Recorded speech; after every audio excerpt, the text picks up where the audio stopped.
Hi, this is Cindy from the Paper Studio. Today we're just going to show you a quick little demo on how to make paper. There's different ways of making paper. We're going to show you one way. We've got Donna Eyring here with me. She's our resident paper maker. So we're going to just give you a fast and quick little demo. As I was saying, there's a couple of different ways to make paper. One is using a decal box, and it's called a pouring method. And that's what we're going to demonstrate today. Another way that you hear commonly is pulling where there's a mold and decal. We'll show you that at a later time, but today we're going to focus on the pouring method. So what you have, this is the decal box. You've got a little flexible screen where your paper's going to land, and then you've got this little grid so the water can go through.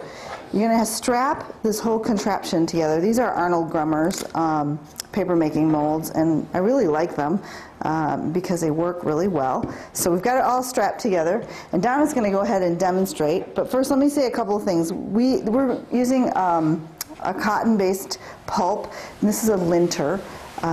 So we've beaten this linter, and then we've actually added pigment to it to make it blue. So it looks like this after it's been beaten, and we use a Raina beater that beats 2 pounds of fiber at one time. So we're kind of ready, and Donna's going to go ahead and demonstrate. So first she's putting in several cups of pulp into the decal box, and so once she gets that loaded, she's going to swish it around with her hand. And when you swish it around, kind of like a little fish is swimming, you don't want to rub your hand on the bottom of the screen. That's one thing people will tell me that they have problems with, and because it'll ball up. So once you swish it around, then you're going to lift up the decal box, and you need to hold and shake it because you want the fibers to distribute evenly, and then it's just going to drain now.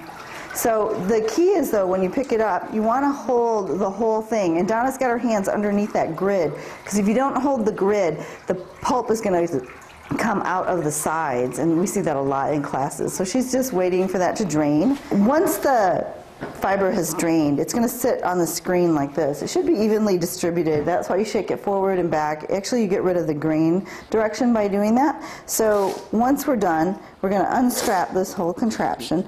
And let me just say a word about the decal boxes, why I like to use them. I'm just getting a little bit caught there. This has been sitting a little while for draining. Because when you saw Donna swishing things around, that's an ideal time if you want to add inclusions like flowers or seeds or something. So it gives you a little more flexibility. So this is a couching stand over here. We've got felts and pellons, and what we're going to do is we're going to couch this paper off onto the couching cart. And what you're doing is you're building up a post. With this, you need to sponge the back of this to pull up some excess water.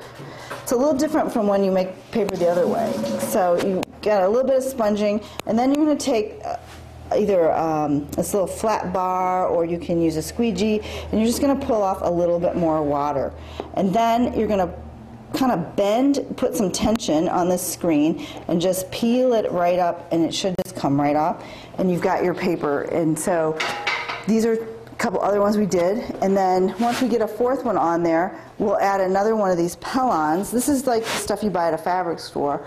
Nothing sticks to it. So we're going to add another layer of pellon, and we're going to keep going, and then we'll press it. And by pressing it, we use a hydraulic press, but you can press it at home. I used to just stand on top of it, my whole big post. I'd sandwich it between two boards and stand on it, and then we're going to dry it. So that's just a quick and easy little demo on handmade paper.